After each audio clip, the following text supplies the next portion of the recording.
Original ফুসফুস দেখেছো কিনা জানি না, তো এই জিনিসটা দেখো, এইটা হচ্ছে অরিজিনাল ফুসফুস। এই দাদাটা যেটা ফোলাচ্ছে, এখানে দেখতে পাচ্ছ আন্দোল রাজবাড়ি আছে।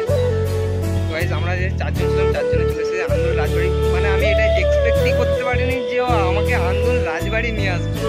তো অনেকদিন প্ল্যান ছিল যে বন্ধুরা আসবে, তো এই যে এখানে নিয়ে আসবে আমি পুরো আনএক্সপেক্টেড। তো চলেছি আপনার নতুন ব্লগে। তো আবার একটা নতুন ব্লগ, নতুন দিন। তো প্রচন্ড ভাই রোদ, ঠিক আছে, আর এই রোদের মধ্যে যেতে হচ্ছে আমাকে। এই মাঠের উপর দিয়ে বাইক নিয়ে যাওয়ার কথা ছিল, বাট বাইক নিয়ে যেতে পারিনি। তো কারণটা হচ্ছে একটাই, যে আমার মাসি যাচ্ছে, তো সেই কারণে আবার কালকে লালটুকে আনতে যেতে হবে।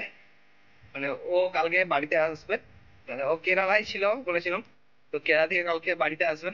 তো ওকে খড়গপুর আনতে যেতে হবে। কালকে ব্লগে তোমার দেখতে হবে। যাই হোক, চলো স্টেশনের দিকে যাই, তারপর কথা বলছি। এরকম একটা জায়গায় আসলাম, মানে এইটা একটা শর্টকাট রাস্তা স্টেশনে যাওয়ার। তো এইখানে এসে দেখি ভাই এইরকম অবস্থা, ট্রেন যাচ্ছে। দেখা যাক রাস্তা কতটা কি আছে।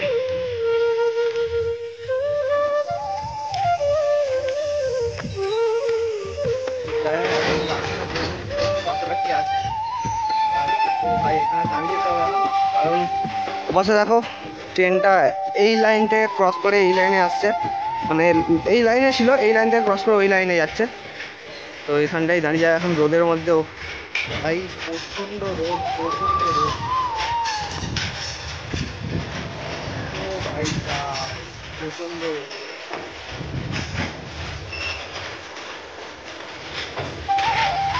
ও ভাই সবাই যে সেখানে শেষ দেখা যাচ্ছে গাড়ির। ভাই যে এখন ট্রেন তো চলে গেছে, বাট আমাকে যেতে হচ্ছে এখন এই রাস্তা দিয়ে। তো এখান দিয়ে শর্টকাট হয়ে গেলে আমি যাই। চলো কি এখন টিকিট কাটতে হবে, টিকিট কেটে তারপর ট্রেন কখন আসে।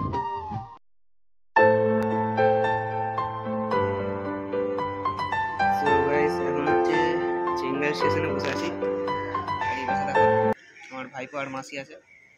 তো মানে এখন হচ্ছে মানে যে ট্রেনটা উঠেছিলাম, তো সেই ট্রেনটা হচ্ছে অন্য জায়গাতে ঘুরে যাবে। তো ওখান দিয়ে ওই জন্য ওই ট্রেনটা ছেড়ে দিলাম। তো এখানে বসে যে এখন আবার কখন ট্রেন আসবে,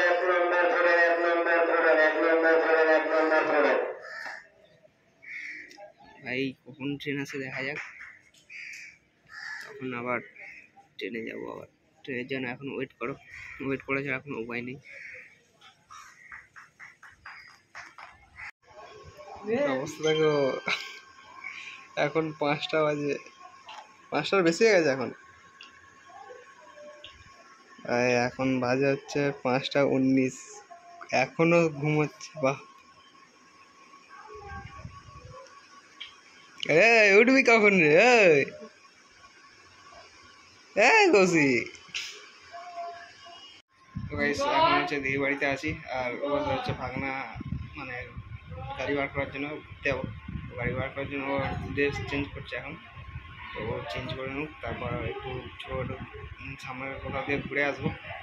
তো এখানে বোরিং লাগছে না, বাড়িতে থাকলেও সেই একই বোরিং লাগে। যাই হোক চলো এখন যাই, দেখা যাক। আর এ সব থেকে বোরিং হচ্ছে। তো যাই হোক চলো এখন ভাই।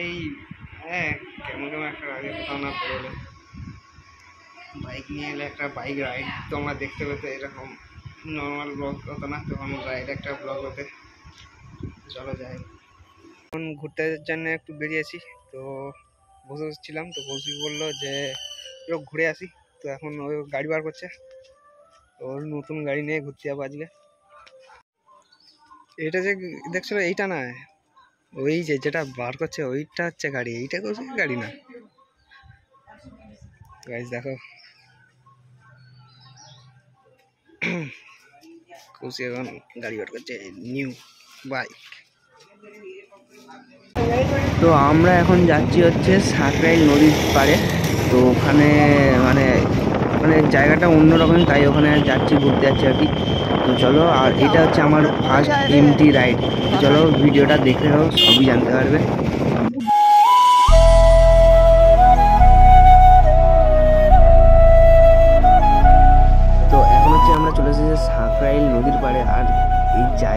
দেখো মানে শুধু ভিড়, মানে এই গরমে এইখানে এত হাওয়া দেয় যার জন্য এই জায়গাটা সবাই ভিড় করে থাকে। জাস্ট জায়গাটা দেখো। গাইস এখন হচ্ছে আমরা সাঁকরাইলের নদীর ধারে, এখানে ভাগনা আছে, দাঁড়া হবে দাঁড়াই দে, এই একটা ভাগনা, সব ভাগনাই হয় এখানে। যাই হোক এখন এখানে কিছুক্ষণ টাইম পাস করবো, টাইম পাস করার পর আবার দিদি বাড়ি চলে যাবো। চলো ব্লগটা দেখতে থাকো।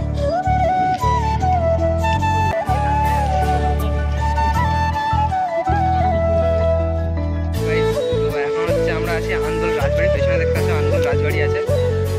গাইস আমরা যে 4 জন ছিলাম 4 জনে চলে এসেছি আন্দোল রাজবাড়ি। মানে আমি এটা এক্সপেক্টই করতে পারিনি যে ও আমাকে আন্দোল রাজবাড়ি নিয়ে আসবে।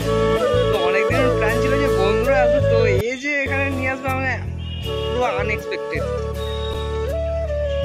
তো গাইস দেখো এখানে তোমাকে অন্ধকারের জন্য আমি কোনো এখানে সিনেমেটিক শট দেখাতে পারছি না।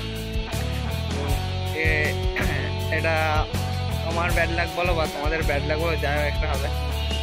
তো যাই হোক এইটি হলো সেই আন্দুল রাজবাড়ি। আর পুরো রাজবাড়িটা দেখো অন্ধকার, একমাত্র আর লাইট আছে ওই জায়গাটা আর ওই জায়গাটায়। আর ওই জায়গাটা এত ধুলো উঠছে না হাওয়া দিলেই, যার জন্য আমরা ওই পাশ থেকে এই পাশে চলে এসেছি। তো দেখো অন্ধকারে ঠিকভাবে আমি তোমাদেরকে দেখাতে পারছি না। আর এটা হলো আমাদের এমটি। যাই হোক চলো দেখতে থাকো ব্লগ। হচ্ছে আমরা হচ্ছে মেলায় এসেছি এখানে, মানে দিদিদের এখানে যে কালী পুজো হচ্ছে, তো মেলা হচ্ছে। তো পিছন দিকে দেখো এখানে ওখানে কালী পুজো হচ্ছে আর এখানে মেলা হচ্ছে। তো চলো এখন মেলায় যাবো সবাই মিলে। তো মেলায় গিয়ে এবারে পেঁয়াজি শুরু হয়ে যাবে আমাদের। অলরেডি আমাদের এখানে পেঁয়াজি শুরু হয়ে গেছে, আর বিশালের হবে পেঁয়াজি। তো এইখানটা দেখো, এখানে হচ্ছে এখানে মানে পুজোর জায়গাটা। আর এই জায়গাটা ভাই ভোগ দেখা যাচ্ছে। জায়গাটা মানে একটুখানি হওয়ার কারণে এখানে লোকটা অনেকটাই মনে হচ্ছে। আর এখানে যে লোক আছে এর থেকে বেশি লোক ভাই এখানে তো অর্ধেক লোক নেই, সব থেকে বেশি লোক আছে মেলা। মানে জায়গাটা ছোটো কারণে অর্ধেক লোক ভাই মেলা চলে যাচ্ছে, ঠিক আছে। এখানে পুজোটা হচ্ছে ভাই সেরা। 2000 years later. তো গাইস এখন হচ্ছে ভোর হয়ে গেছে। আর ভোরবেলা আমরা হচ্ছে একটা পুকুরের ধারে এসেছি। এই পুকুর ধারে এখানে হচ্ছে ঠাকুর বিসর্জন যাবে। আর এখন হচ্ছে ঘট বিসর্জন, আর ঠাকুর হচ্ছে পেছনে আসছে। আর গাইস তোমরা কখনো অরিজিনাল ফুসফুস দেখেছো কিনা জানি না, তো এই জিনিসটা দেখো, এইটা হচ্ছে অরিজিনাল ফুসফুস। এই দাঁড়াটা যেটা ফোলাচ্ছে এটা হচ্ছে কোনো ফেক না, এটা অরিজিনাল ফুসফুস। এই ফুসফুসটা হচ্ছে ছাগলের ফুসফুস। যে ছাগলটা বলি দেওয়া ছিল তারই ফুসফুস এটা। আর এখন হচ্ছে আমাদের ঠাকুর চলে এসেছে। আর এখন অনেকটাই আলো ফুটে গেছে। এখন ঠাকুর বিসর্জনের জন্য ঠাকুরকে ঘোরানো হচ্ছে, এরপর বিসর্জন হবে। দেখতে হবে তোমরা। দেখো আলো আলো আকাশ, দেখো আকাশ তারায় ভরা, দেখো যাওয়ার পথের পাশে ছোটে হাওয়া পাগল পারা। এত আনন্দ আয়োজন সবই বৃথা আমায় ছাড়া। মানে এসে ঘুমিয়ে পড়েছিলাম। তো এখন ঘুম থেকে উঠলাম, উঠে মুখ ধুয়ে এইসব বুঝলাম। এবার রেডি হয়ে সোজা বাড়ি যাবো। বাড়ি মিনস লালটুকে খড়গপুর আনতে যাবো। চলো ওই ব্লগটাও তোমরা একটা দেখতে হবে, একটা মিনি ব্লগ হয়তো হবে। তো ওই ব্লগটা তোমরা দেখবে। টাটা। আর ভিডিও যদি ভালো লাগে অবশ্যই লাইক চ্যানেল সাবস্ক্রাইব করবে। তো আজ আমার টাটা, দেখা হচ্ছে পরের ভিডিওতে।